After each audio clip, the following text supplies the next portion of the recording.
Hello everyone. एप्टिका homeopathy में आपका बहुत बहुत स्वागत है। मैं डॉक्टर सिद्धार्थ कुमार आपके सामने आज आया हूँ। काफ़ी टाइम हो गया, वीडियो नहीं डाली थी कोई भी, तो आज सोचा कि आपके सामने एक अच्छा सा टॉपिक साझा किया जाए, उस पर जागरूकता किया जाए, उसको अच्छे से आपको एक्सप्लेन किया जाए। तो आज मैं आपके सामने आया हूँ, एक अच्छा सा बड़ा कॉमन टॉपिक लेके आया हूँ जिसका नाम है हाइपरटेंशन। सिंपल भाषा में अपन बोलते हैं कि बीपी की शिकायत होती है, खास करके हाइपरटेंशन से ग्रस्त है। उसको मालूम भी नहीं पड़ रहा कि उसको हाइपरटेंशन है और काफ़ी टाइम से वो उस बीमारी को लेके घूम रहा है। जब उसको मालूम पड़ता है उसको हाइपरटेंशन है, जब उसका बीपी शूट अप बहुत आगे तक हो चुका होता है, अप्रॉक्सीमेटली 140 टू 150 उसका बीपी पहुंच चुका होता है। तो आज ऐसे ही हम कुछ टॉपिक डिस्कस करेंगे, एक अच्छे से सब डिविजन्स में डिवाइड करेंगे हाइपरटेंशन को, कि हाइपरटेंशन इंडिया में कितना फैल रहा है, हमारी डाइटरी हैबिट्स उसमें क्या रोल करती है, और हम उसको मेडिकली या फिर नेचुरली कैसे उसको मैनेज कर सकते हैं। तो चलिए आज का टॉपिक शुरू करते हैं और आपको बताते हैं कि हाइपरटेंशन से क्या क्या हो रहा है। लोगों की लाइफस्टाइल जो है वो कुछ सालों में इतना ज़्यादा डिग्रेड हो गई है कि वो अपने पे ध्यान ही नहीं दे पा रहे हैं। हम देखेंगे कि आज से 4 साल पहले जो ओबेसिटी रेट था वो भी कम था, और आज के टाइम पे ओबेसिटी रेट ज़्यादा है और आगे भी वो बढ़ेगा। सीधा सा कारण है कि जो हमारी लाइफस्टाइल है, हमारी जो हैबिट है, वही इसको प्रोवोक कर रही है। हम लोग फिज़िकल एक्टिविटीज़ पे कम ध्यान देके, हम लोग बेसिक लाइफस्टाइल को छोड़ के हम मोबाइल्स में ज़्यादा आ गए, हम लोग स्क्रीनिंग पर ज़्यादा आ गए, हमारी सीटिंग ज़्यादा हो गई। उसकी वजह से जो फिज़िकल लेवल वाला वर्क है वो हम लोगों ने छोड़ दिया, एक्सरसाइजेस हमने छोड़ दी, जिम हम नहीं जाना चाहते, है ना। तो उस चीज़ के वजह से ओबेसिटी बढ़ रही है। ओबेसिटी कोलेस्ट्रॉल को बढ़ा रही है। कोलेस्ट्रॉल कहीं ना कहीं हाइपरटेंशन को बढ़ावा देता है, खाने में, हमको मोटा करने में, हमारी ओबेसिटी को बढ़ावा देने में, है ना। सेकेंडली, आज के टाइम पे अल्कोहल एंड स्मोकिंग इतना ज़्यादा कॉमन हो गया है कि आप देखेंगे कि लगभग हर दूसरे से तीसरा बंदा स्मोकिंग या अल्कोहल कर। अभी डाइटरी हैबिट्स को अगर हम लोग देखते हैं कि उसे और क्या क्या हो सकता है रादर देन हाइपरटेंशन, तो टाइप 2 डायबिटीज़ होती है ना। टाइप 2 डायबिटीज़ में आपको बताऊं कि इरिवर्सिबल सा हो जाता है। उसको आप मेडिकेशन देते हो तो बहुत लॉन्ग टर्म मेडिकेशन उसको चलानी पड़ती हैं। सेकंड, उसका हार्ट डिसीज़ होने के चांसेस काफ़ी ज़्यादा बढ़ जाते हैं उसको। एंड हाइपरटेंशन तो जैसे आपको बताया, वो बहुत ज़्यादा ऑयल का कंजप्शन करना भी कहीं ना कहीं हाइपरटेंशन को बढ़ावा देता है।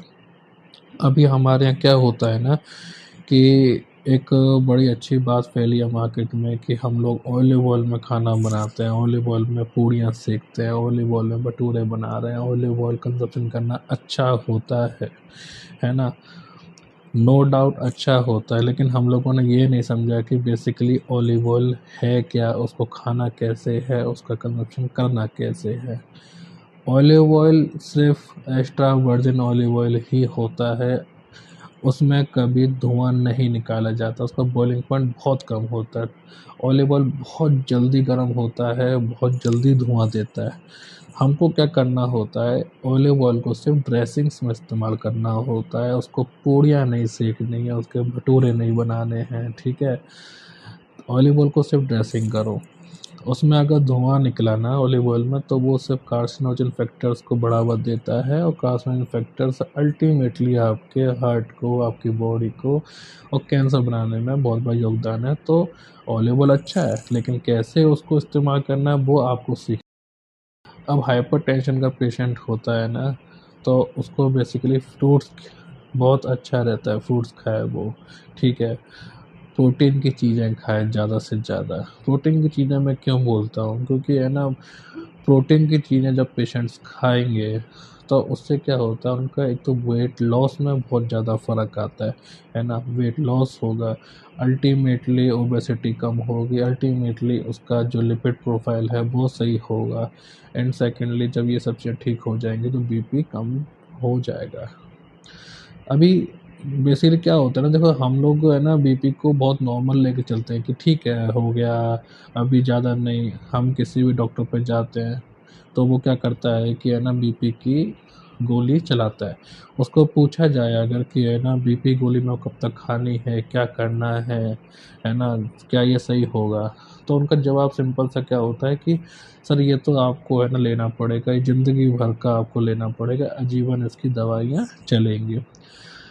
अब आजीवन अगर हमारी दवाइयाँ चलेंगी तो हम डिसीज़ को तो ठीक नहीं कर रहे, है ना? हम उसको बॉडी में सिर्फ़ पाल रहे हैं। अपन बीपी को बहुत आसानी से ठीक कर सकते हैं, हाइपरटेंशन बहुत अच्छे से क्योर हो जाता है।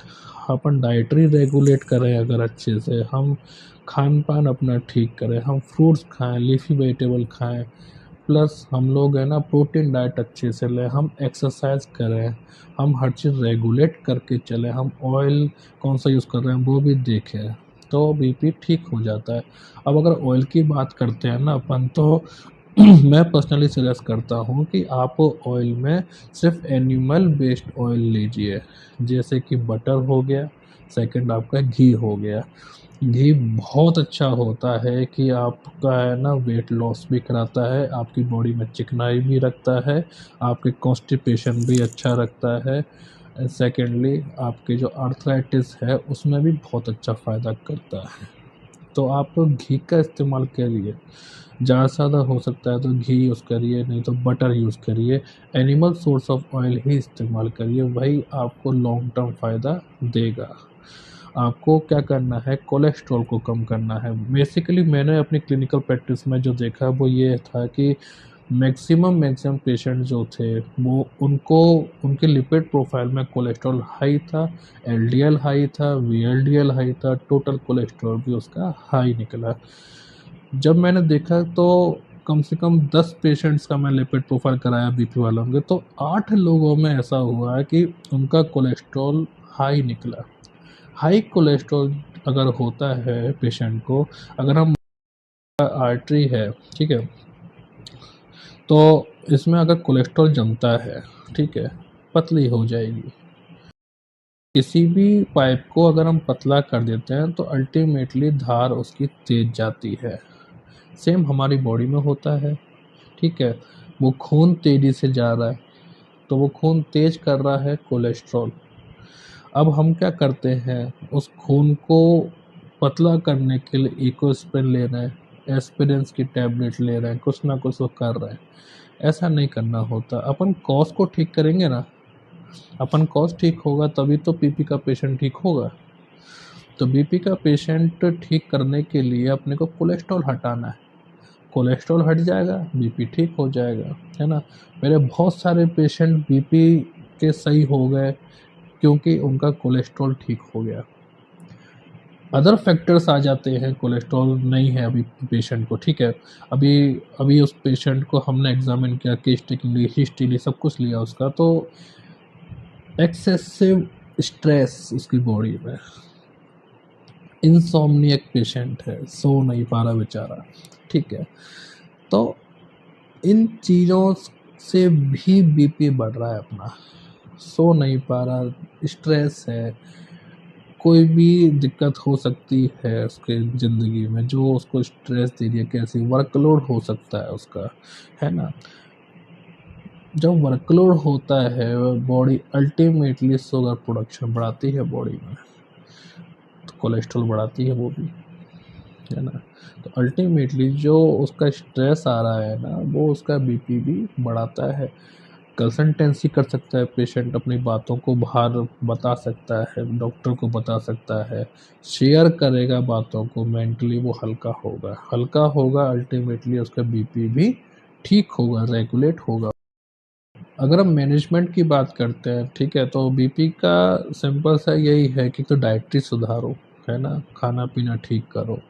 सेकेंडली कम से कम 30 से 40 मिनट की एक्सरसाइज करो, साइकिलिंग करो, वॉकिंग करो, 5000 स्टेप्स एटलीस्ट एक पर्सन को करना चाहिए दिन में जब उसको बीपी की दिक्कत है, ठीक है। स्ट्रेस को रिड्यूस करो, मेडिटेशन करो, योगा करो, एनीथिंग विच हेल्प। अपना रेगुलर ब्लड प्रेशर भी मॉनिटर करो, घर पे स्टिग्मोमीटर रख लीजिए, उससे आपको काफ़ी हेल्प होगी। रेगुलर बेस पे अपना देखो लॉन्ग टर्म बीपी हमारी बॉडी के लिए ख़राब है ना? आगे जाके हार्ट डिजीज़ होने के चांसेस रहते हैं। अपन देख सकते हैं आज के टाइम पे क्या हाल चल रहा है, ठीक है? 14-15 साल का बच्चा भी है, उसको भी हार्ट अटैक आ रहा है ना? क्यों आ रहा है?